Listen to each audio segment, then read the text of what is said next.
വെഞ്ഞാറമൂട് കൂട്ടക്കൊലപാതകത്തിൽ നിർണായക CCTV ദൃശ്യങ്ങൾ media one. Affan വിളിച്ചതിന് ശേഷം വീട്ടിൽ നിന്നിറങ്ങി ഫർസാന നടന്നു പോകുന്നതാണ് ദൃശ്യങ്ങളിലുള്ളത്.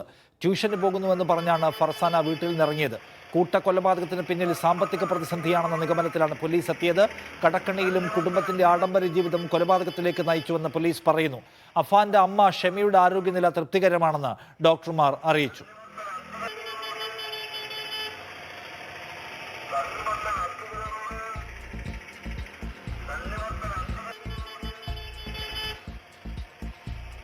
ഷമീനയുടെ തലച്ചോറിൻ്റെ സ്കാൻ രാവിലെ എടുത്തിരുന്നു. അതിൽ തലച്ചോറിലെ നീര് കൂടിയിട്ടില്ല. ഇന്നലത്തെ പോലെ അതേപോലെ തന്നെ തുടരുന്നുണ്ട്. ആളിപ്പോഴും കോൺഷ്യസ് ആണ്, സംസാരിക്കുന്നുണ്ട്, കാര്യങ്ങളൊക്കെ അറിയാം, ബന്ധുക്കളെയൊക്കെ അന്വേഷിക്കുന്നുണ്ട്. വൈറ്റൽസ് എല്ലാം സ്റ്റേബിളായി തന്നെ തുടരുന്നുണ്ട്.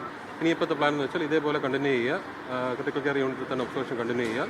ഒരു 48 മണിക്കൂറിന് ശേഷം സ്കാൻ ഒന്നും കൂടെ റിപ്പീറ്റ് ചെയ്ത് നോക്കുക എന്നുള്ളതാണ് തീരുമാനം.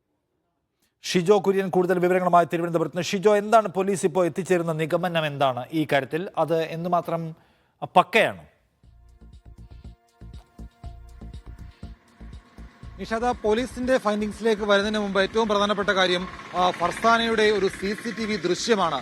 നൊമ്പരപ്പെടുത്തുന്ന ദൃശ്യങ്ങൾ തന്നെയാണ് ആ CCTVക്കകത്ത് ഉള്ളത്. കാരണം കൊല്ലപ്പെടുന്നതിന് ഏതാണ്ട് മിനിറ്റുകൾക്ക് മുമ്പ് മാത്രമുള്ള CCTV ദൃശ്യങ്ങളാണ് അതിനകത്ത്. ആ CCTV ദൃശ്യങ്ങളിൽ ഫർസാന പുത്തൂരിൽ നിന്ന് മുക്കന്നൂർ ജംഗ്ഷനിലൂടെ നടന്നു പോകുന്നതാണ് നമുക്ക് കാണാൻ കഴിയുന്നത്. ഒരു കൊടയും ചൂടി കയ്യിൽ ഒരു ഷോളും ഇട്ട് ഫർസാന ഇങ്ങനെ നടന്നു പോകുന്നതാണ് ആ CCTV ദൃശ്യങ്ങളിലുള്ളത്. ഈ അഫാൻ വിളിച്ചതിന് ശേഷം വീട്ടിൽ നിന്നാണ് ഫർസാന ഇറങ്ങുന്നത്.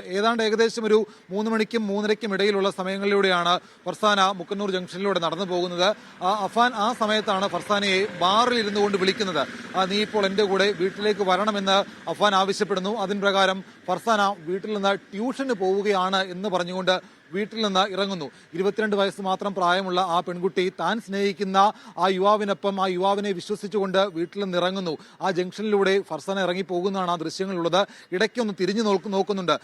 ഈ പറയുന്ന അഫാൻ ഈ ഭാഗത്ത് എവിടെയെങ്കിലുമാണോ നിൽക്കുന്നത്, അതല്ല എങ്കിൽ താൻ നടന്നു പോകുന്നത് മറ്റാരെങ്കിലും ശ്രദ്ധിക്കുന്നുണ്ടോ എന്നുള്ള തരത്തിൽ ഒരുപക്ഷെ ഭയം കൊണ്ടായിരിക്കാം. അതല്ല എങ്കിൽ ഈ അഫാൻ അവിടെ എവിടെയെങ്കിലും ആണോ നിൽക്കുന്നത് എന്നടക്കമുള്ള കാര്യങ്ങൾ അന്വേഷിക്കാൻ വേണ്ടി തിരിഞ്ഞു നോക്കിയതാവാം. അങ്ങനെ ഫർസാന നടന്നു പോകുന്ന CCTV ദൃശ്യങ്ങളാണ് ഇപ്പോൾ പുറത്തു വന്നിരിക്കുന്നത്. ഇതടക്കമുള്ള കാര്യങ്ങൾ ശേഖരിച്ചുകൊണ്ടാണ് പോലീസിന്റെ അന്വേഷണവും നടക്കുന്നത്.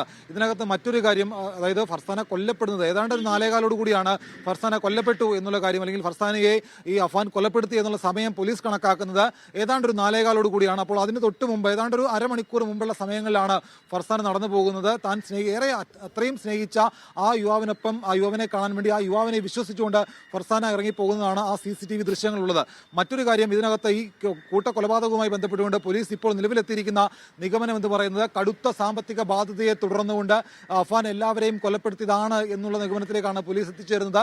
ഇത് സാധൂകരിക്കുന്ന തെളിവുകളൊന്നും പോലീസിന് ഈ ഒരു ഘട്ടത്തിലും ലഭിച്ചിട്ടില്ല. ഇത് അഫാന്റെ മൊഴിയിലെ പ്രാഥമികമായിട്ടുള്ള വിവരങ്ങൾ മാത്രമാണ്.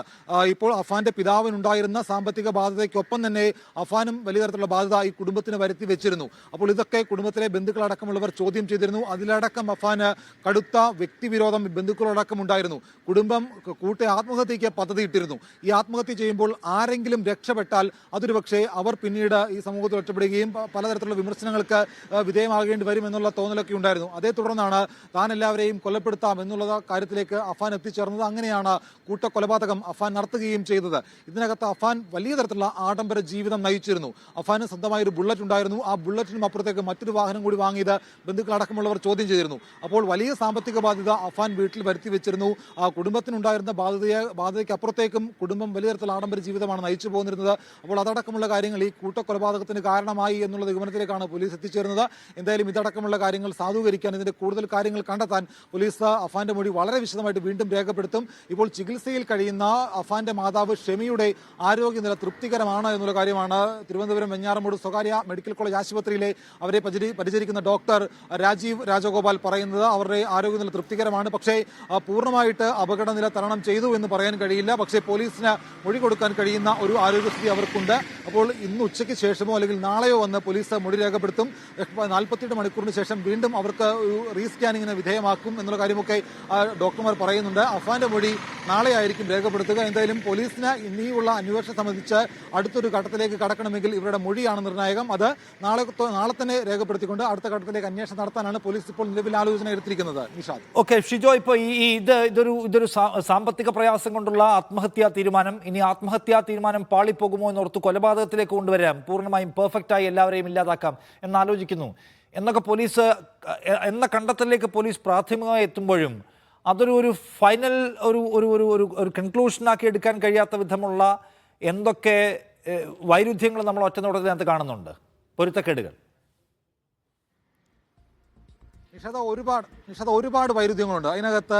ഇതിപ്പോൾ ഒരു കൂട്ട കൊലപാതകം അല്ലെങ്കിൽ സാമ്പത്തിക ബാധ്യതയെ തുടർന്നുള്ള ഒരു കൂട്ട കൊലപാതകം എന്നുള്ള ഒരു ഫൈൻഡിങ്സ് അത് പൂർണ്ണമായിട്ടുള്ള ഒരു കണ്ടെത്തലല്ല, പ്രാഥമികമായിട്ട് മാത്രമുള്ള കണ്ടെത്തലാണ്. പക്ഷേ അവിടെയും പലതരത്തിലുള്ള അവ്യക്തതകളുണ്ട്. ഈ അവ്യക്തതകൾ എന്ന് പറയുന്നത് ഈ സാമ്പത്തിക ബാധ്യതയാണ് ഈ കൂട്ട കൊലപാതകത്തിലേക്ക് നയിച്ചത് എങ്കിൽ എന്തിനാണ് ബന്ധുക്കളെ കൊലപ്പെടുന്നത്, എന്തിനാണ് ഫർസാനയെ കൊലപ്പെടുന്നത്, ഈ കുടുംബം അങ്ങ് ആത്മഹത്യ ചെയ്ത് അല്ലെങ്കിൽ അവരങ്ങ് മരിച്ചു പോയാൽ പോരെ, അല്ലെങ്കിൽ അവരെ അങ്ങ് കൊലപ്പെടുത്തി ഈ അഫാൻ അങ്ങ് മരിച്ചാൽ പോരെ, ആത്മഹത്യ ചെയ്താൽ പോരെ എന്നുള്ള സംശയങ്ങൾ വേണമെങ്കിൽ പൊതുസമൂഹത്തിന് ഉന്നയിക്കാം, പോലീസിനും ഉന്നയിക്കാം. പക്ഷേ അത്തരത്തിലുള്ള അവ്യക്തതകൾ ഒരുപാടുണ്ട്. ഫർസാനയെ കൊലപ്പെടുത്തിയത് ഈ പറയുന്ന ഫർസാനയുടെ ആഭരണങ്ങളടക്കം അഫാൻ പണയം വെച്ചിരുന്നു. അപ്പോൾ അതടക്കം പണയപ്പെടുത്തിയത് മറ്റാരും അറിഞ്ഞിരുന്നില്ല. അപ്പോൾ അത് മറ്റാരെങ്കിലും അറിഞ്ഞു കഴിഞ്ഞാൽ അത് ഫർസാനയെ കൂടി ബാധിക്കും. അപ്പോൾ അത് തനിക്ക് കൂടി നാണക്കേടാകും.